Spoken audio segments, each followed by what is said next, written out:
Vamos abrir a palavra de Deus em Mateus, capítulo 5, verso 13. Mateus, capítulo 5, versículo 13. Vós sois o sal da terra. Ora, se o sal vier a ser insípido, como lhe restaurar o sabor? Para nada mais presta, senão para, lançado fora, ser pisado pelos homens. Vamos orar mais uma vez? Pai Santo, ainda na Tua presença, nós queremos continuar pedindo pelos queridos que carecem do Senhor, Pai. Nós nos lembramos da Raquel, Senhor, que fará a cirurgia amanhã. Pedimos que o Senhor cuide dela, Pai, que o Senhor abençoe os médicos, os enfermeiros, todos os procedimentos, para que a Tua filha, ela seja bem-sucedida nessa cirurgia e tenha uma boa recuperação e possa voltar rápido ao convívio dos Teus familiares, Pai. Cuida da Raquel, cuida do Jacó, cuida das crianças, continua derramando as Tuas bênçãos sobre esses queridos, Pai. Agora que estamos com a Tua palavra diante de nós pedimos ao Senhor que o Senhor use o ministro externo, que é falho, que é limitado, na transmissão fiel da Tua palavra, e que o Senhor use o ministro interno, o Teu Santo Espírito, a aplicar a Tua palavra ao nosso coração, a gerar conhecimento em nossa mente, gerar amor pela Tua palavra no nosso coração e gerar disposição para que Te sirvamos, que a nossa vontade, Pai, seja de fato reformada, renovada, que nós amemos as coisas que o Senhor ama e odiemos aquilo que o Senhor odeia, Pai. Dá-nos uma disposição em Te servir cada vez mais. Abençoa-nos agora, Pai, com a Tua palavra. É o que nós pedimos em nome de Jesus. Amém. Os irmãos, nas eleições deste ano, 521 candidatos estão utilizando títulos religiosos, como pastor, bispo, irmão, segundo os últimos dados do Tribunal Superior Eleitoral, o TSE. Entre os candidatos à presidência da República, 3 se apresentam como evangélicos: Marina Silva, Flávio Rocha e Cabo Daciolo. 3 de 13 candidatos. Alguns analistas políticos têm dito que o voto evangélico vai ser decisivo nessa questão, porque a população evangélica já é 1/3 da população. Segundo as últimas estatísticas, 32% da população brasileira é evangélica. E não é à toa que os evangélicos estão peregrinando nas igrejas buscando o voto evangélico, aceitando orações, se declarando até convertidos nos cultos que acontecem ali. De fato, meus irmãos, a ideia de que crente não se envolve em política é algo que ficou para o passado.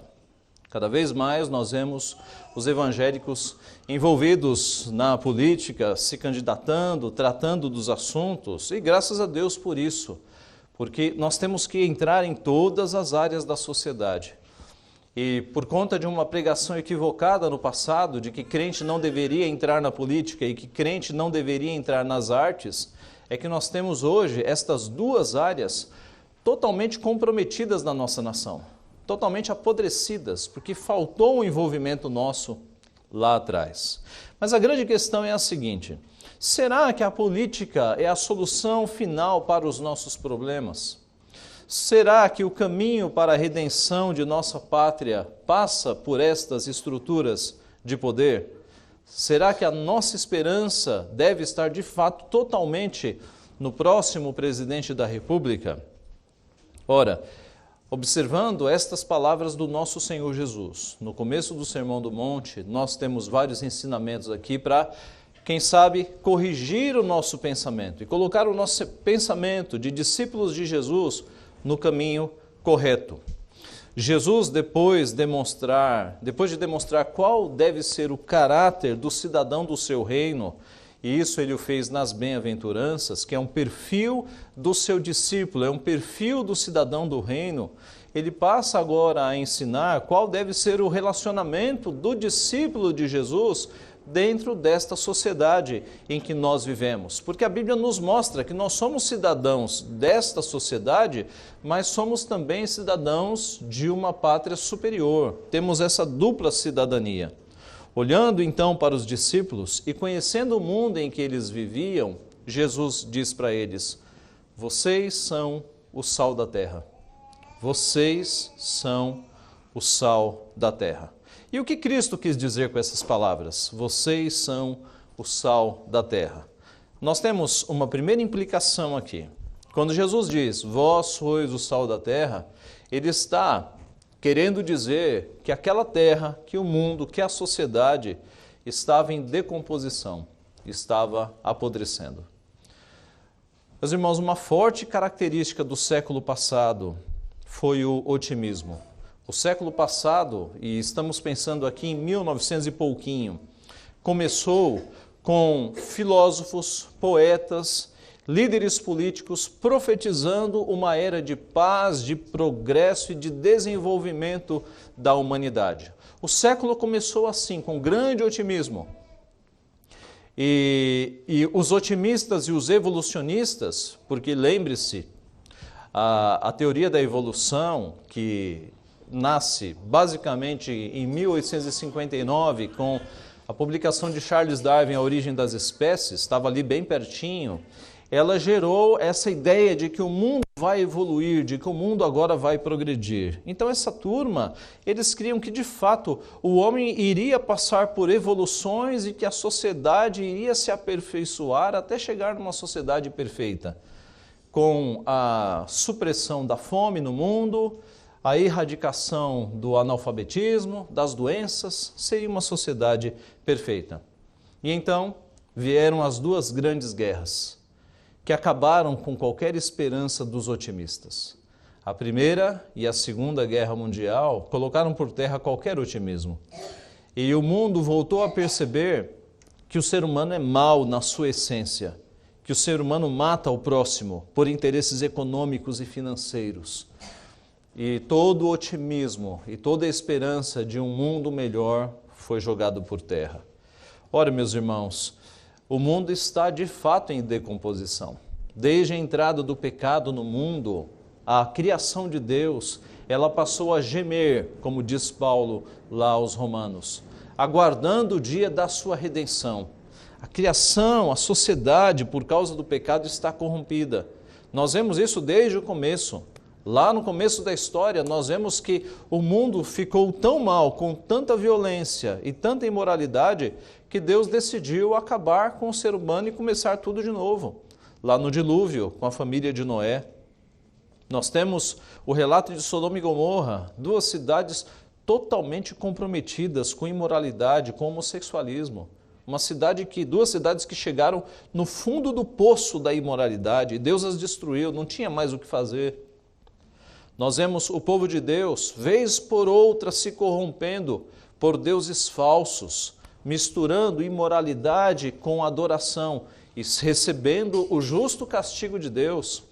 O exílio da Babilônia, Deus usando nações inimigas como seus chicotes para disciplinar o povo do Senhor. É um mundo, meus irmãos, que vai se corrompendo. De vez em quando surge algum traço de otimismo. De novo, no começo desse século, e dessa vez todos nós fomos testemunhas, o século começou com otimismo. Emissoras de televisão anunciando um novo milênio, um milênio de paz, de reconstrução, todo mundo otimista. E aí, no segundo ano deste novo século e deste novo milênio, eis que ataques terroristas derrubam as Torres Gêmeas lá nos Estados Unidos, Pentágono sendo atacado, e parecia o fim do mundo. Um membro da igreja ligou para mim e falou: pastor, será que é o fim do mundo? Eu falei: não, calma que ainda não é. Mas foi assustador. Para quem acompanhou, e muitos de vocês acompanharam, nós vimos como aquilo foi aterrorizante. E de lá para cá, o mundo perdeu o seu sossego. O Brasil nem tanto, mas os países da Europa estão sem sossego até o dia de hoje, com a ameaça de uma bomba no metrô, de algum atentado acontecendo.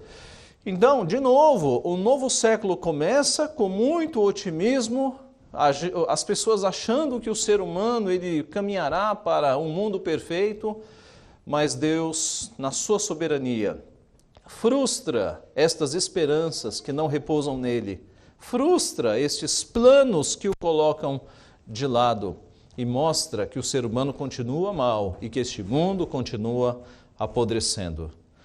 Este mundo está em decomposição de fato. João, escrevendo a sua primeira epístola, capítulo 5, verso 19, ele diz que o mundo jaz no maligno.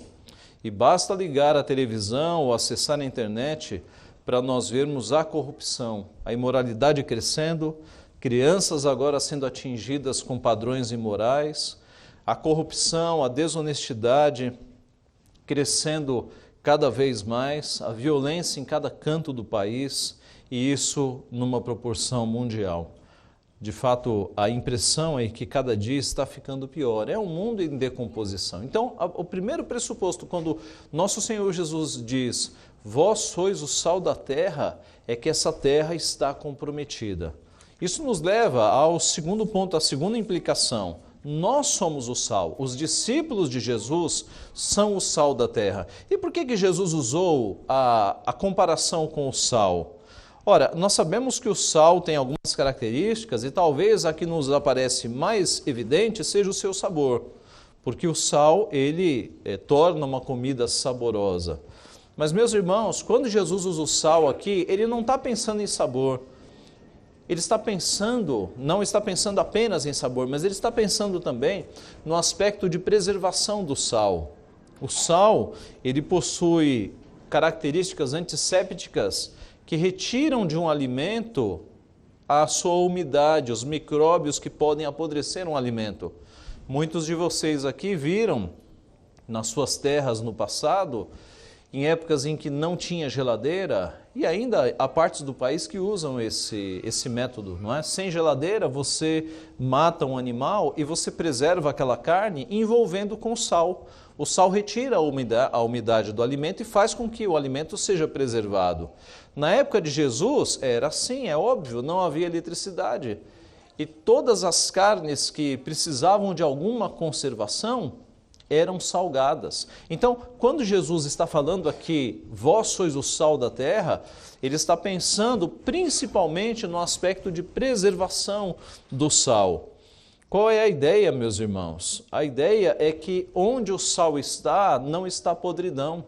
E numa terra, numa sociedade que vai se decompondo, os discípulos de Cristo são justamente o sal usado por Deus para cessar a corrupção.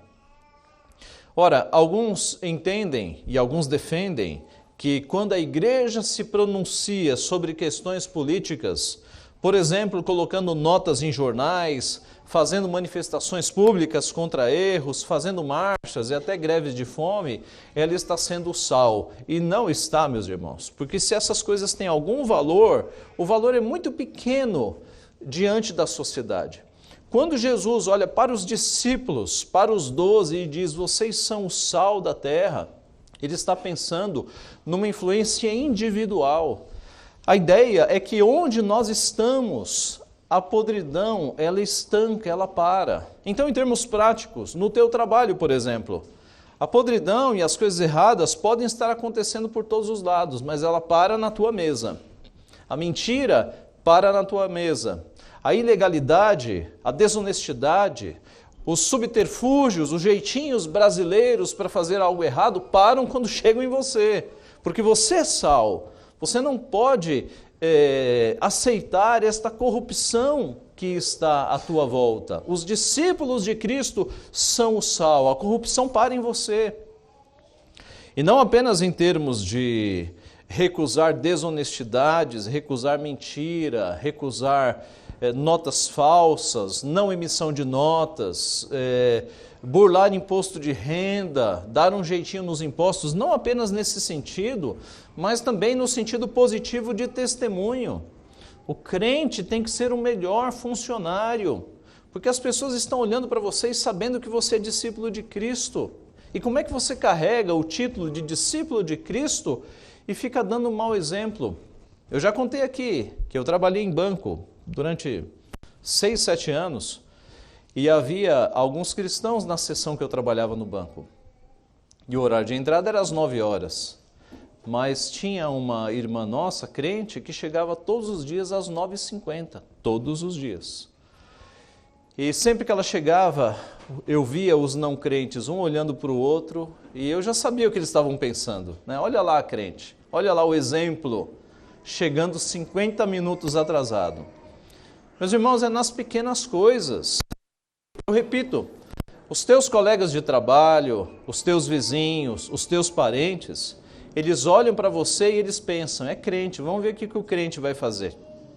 Olha lá o crente que diz que a vida tem que ser tão certinha, olha lá a vida dele como é que está. Então, nós temos uma alta responsabilidade, nós somos embaixadores de Cristo, a Bíblia diz. E o embaixador é aquele que representa uma nação.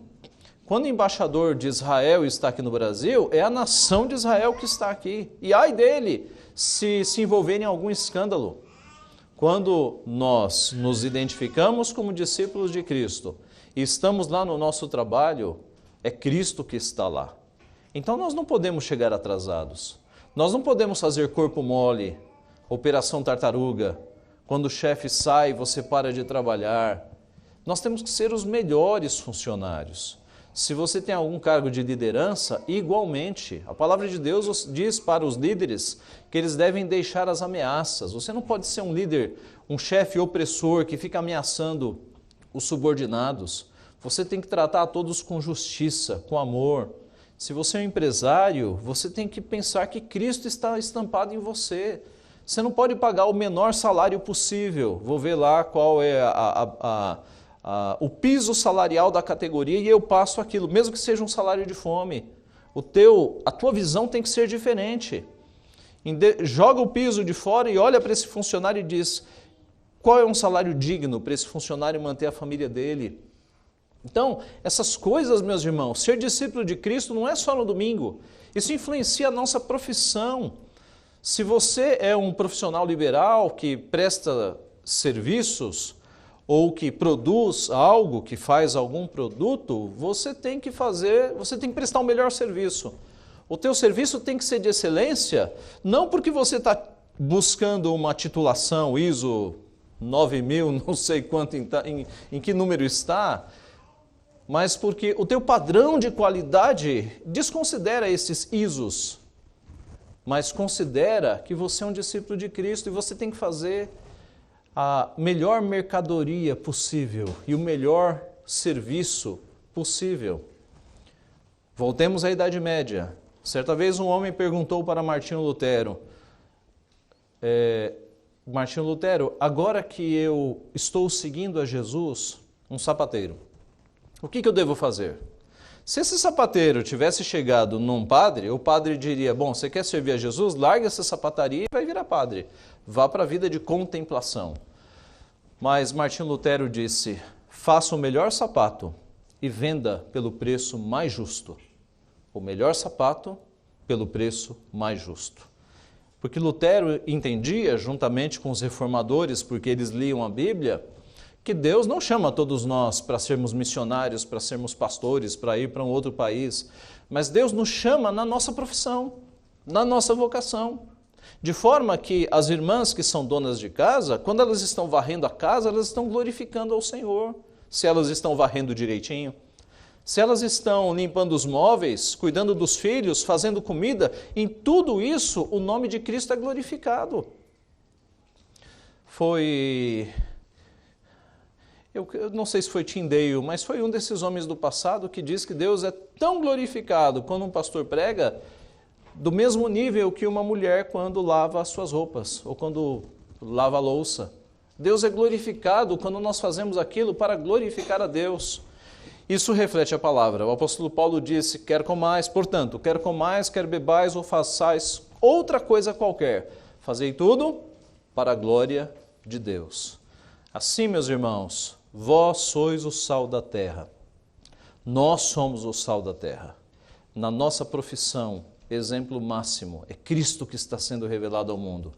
Na tua família, como é que você age como sal da terra? Se há muitas confusões, você reflete Cristo, sendo o pacificador, sendo aquela voz mansa, resolvendo os problemas, mostrando o amor de Deus na tua família.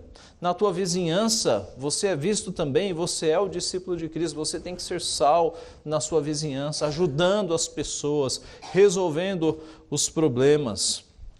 Vós sois o sal da terra, é a segunda implicação que nós temos aqui no texto.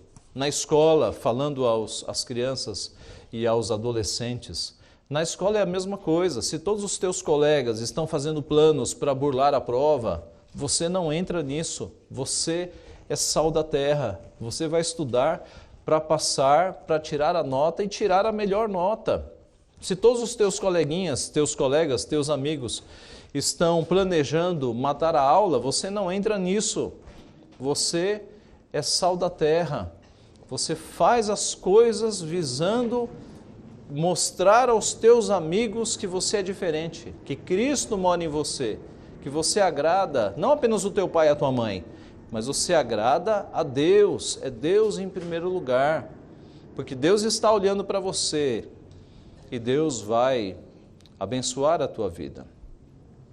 Eu me lembro, meus irmãos, que quando eu tinha cerca de 10 anos de idade, e eu nunca fui um bom aluno, infelizmente. Eu fui depois que Deus me disciplinou muito.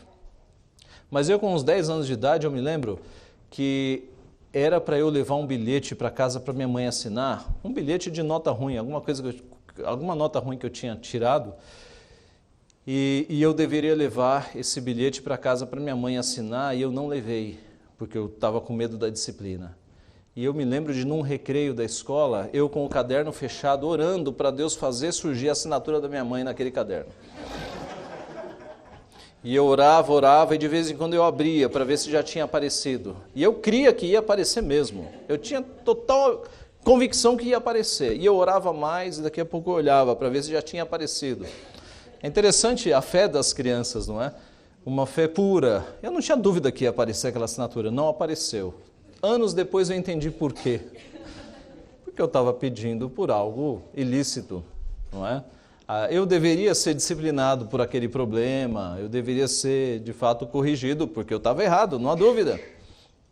Mas o ponto é, meus irmãos, que, e agora falando com o pessoal mais novo, com as crianças, com os pré-adolescentes, com os adolescentes, você pode ter uma fé genuína em Deus, na tua idade. Você pode orar pelos teus colegas da escola que estão precisando, que estão em problemas, que estão em apuros. Deus te ouve na tua idade. Deus não me ouviu ali porque eu estava pedindo algo errado, algo ilícito, não é? Eu queria escapar. Mas Deus nos ouve. E Deus ouve a oração das crianças, dos pré-adolescentes, dos adolescentes. Confie nisso. Você não vai ser crente quando você virar adulto. Você é crente agora. Você também é sal da terra. A terceira implicação, meus irmãos, é que, aliás, antes da terceira implicação, nós vemos então que no Antigo Testamento muitos homens e mulheres foram usados não como nação, mas eles foram usados como indivíduos. Eles foram sal já na sua época, influenciando a área em que eles estavam. Pense em Moisés, na influência que Moisés teve sendo usado por Deus, José do Egito, Daniel, Débora, Esther, a influência que teve Esther porque era uma serva do Senhor, Davi, homens e mulheres que na sua época, individualmente, por conta da sua piedade, eles exerceram influência, eles foram sal da terra. Na reforma do século XVI, na reforma protestante, a mesma coisa. Não foi uma reforma que veio de cima para baixo, mas veio do povo, estudando a Bíblia, descobrindo a Bíblia, mudando a sua vida. Foi assim na reforma protestante do século XVI, foi a mesma coisa na reforma da Inglaterra no século XVII, com o movimento dos puritanos. Homens e mulheres que começaram a estudar a Bíblia num nível que eles falaram, ei, a gente tem que ser mais puro. O nosso culto, ele precisa ser mais puro, a nossa vida tem que ser mais pura. E esses homens e mulheres passaram a falar tanto de pureza que os não crentes os apelidaram de puritanos. Aquele pessoal que só fala em pureza, são os puritanos. E a reforma e o avivamento que Deus gerou naquele povo reformou o país de uma forma geral. É por isso, meus irmãos, que eu olho para o Brasil e eu tenho esperança, eu não sou um pessimista. Porque se os 32% de crentes deste país acordarem e passarem a viver como Cristo quer que nós vivamos, a gente muda essa nação, Deus muda essa nação por nosso intermédio. Se você fizer as contas, 207 milhões de brasileiros, 32% dá quase 70 milhões de evangélicos. Tem muito país que não tem 70 milhões. Nós somos uma nação dormindo.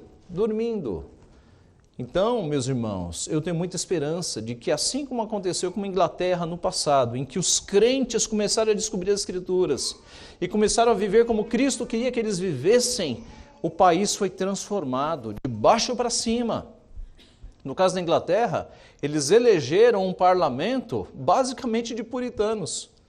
E o rei achou que havia alguma coisa errada e mandou suspender as eleições, cancelou as eleições e convocou um novo parlamento. No novo parlamento, o número de puritanos aumentou. Os crentes tomaram conta do poder. Eu não estou dizendo aqui, meus irmãos, que cada um de nós agora vai se eleger, vai se candidatar a vereador, nada disso. O que eu estou dizendo é que quando uma sociedade, quando a base, quando a população começa a viver o Evangelho, começa a viver como Cristo quer que nós vivamos, naturalmente, aqueles que têm um chamado político, e Deus chama alguns para a política, eles vão começar a ocupar cargos, mas é naturalmente, é de uma renovação que vem do povo, e do povo começa a subir para as estruturas de poder. Assim, meus irmãos, o segundo ponto é que nós somos o sal da terra. O texto do nosso Senhor Jesus diz que, lá no verso 13, ora, se o sal vier a ser insípido, como lhe restaurar o sabor? Para nada mais presta, senão para, lançado fora, ser pisado pelos homens. De fato, o sal, quando fica velho, ou o sal, quando se mistura com alguma substância, ele perde o sabor e ele perde a sua propriedade de preservação.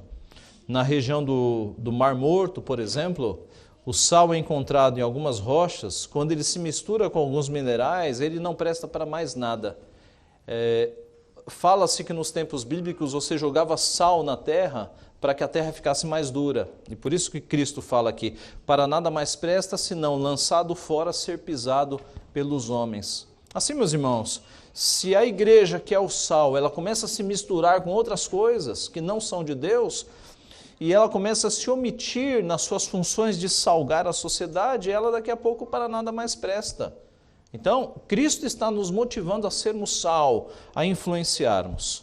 A terceira implicação de Jesus dizer, vós sois o sal da terra, é que aqui, em português não aparece, mas quando nós lemos aqui em português esse vós, que é o vocês, lá na língua que Jesus usou, é uma ênfase, é um vós enfático, é como se Cristo estivesse dizendo, ei, vocês são o sal da terra. Percebe a comunicação? Vocês, é uma ênfase, é um vós enfático. Vocês são o sal da terra. É como que Cristo dissesse, não são os escribas, não são os fariseus, não são os religiosos desta época, não são as autoridades, os filósofos, vocês,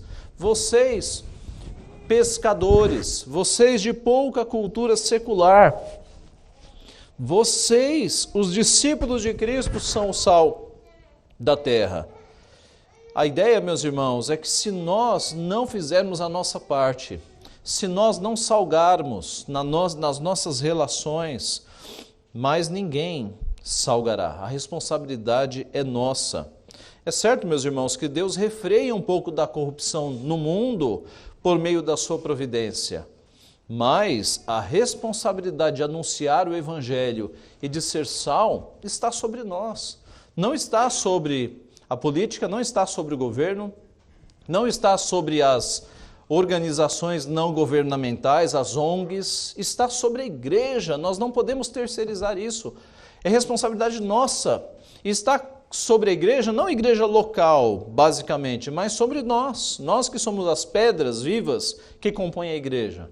Cada um de nós, de novo, nos nossos relacionamentos, no nosso trabalho, na escola, entre os vizinhos, na nossa família, nós somos o sal da terra. Se cada um de nós fizer a nossa parte, nós de fato poderemos estancar um pouco da corrupção que assola o nosso país.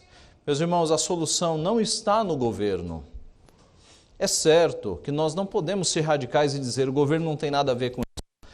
Parte da solução está em nós votarmos bem, escolhermos bem os nossos representantes. Parte da solução está porque toda autoridade é constituída por Deus. E Deus usa essas estruturas também. Então, se nós votarmos mal e colocarmos lá na presidência pessoas que são favoráveis ao aborto, que são favoráveis à discriminação das drogas, que são favoráveis à agenda LGBT e a tudo que o marxismo cultural nos trouxe, que não presta, a destruição da família, dos valores familiares, se nós votarmos em gente assim lá para cima, aí a derrocada é completa. Então nós temos que exercer a nossa escolha para votar direito. Agora, isso está longe de ser a solução do problema, meus irmãos. De novo, a solução para uma nação é quando o povo que se chama pelo nome de Deus passa a viver como cristãos, passam a ser sal, a salgar de fato a sociedade. Assim, meus irmãos, quando a igreja evangeliza, ela de fato exerce a sua influência em uma nação.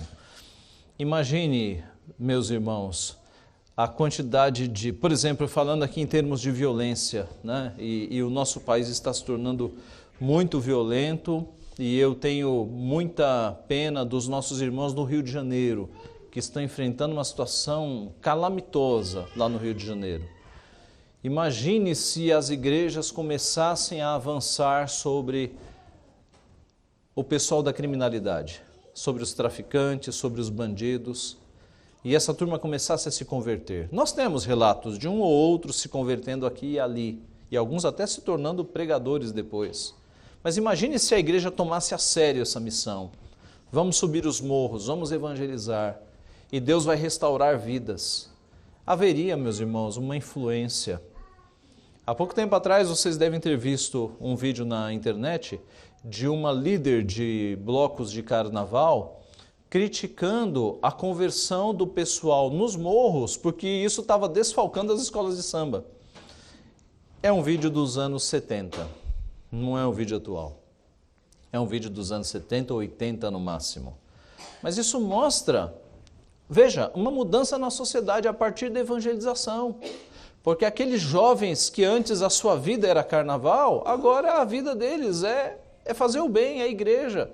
Eles tiraram o seu espírito da carne e agora, tiraram o seu eu da carne e agora estão pensando nas coisas espirituais. Imagine se os quase 70 milhões de evangélicos passassem a evangelizar. A criminalidade, meus irmãos, ela seria detida. Não seria detida totalmente, mas diminuiria.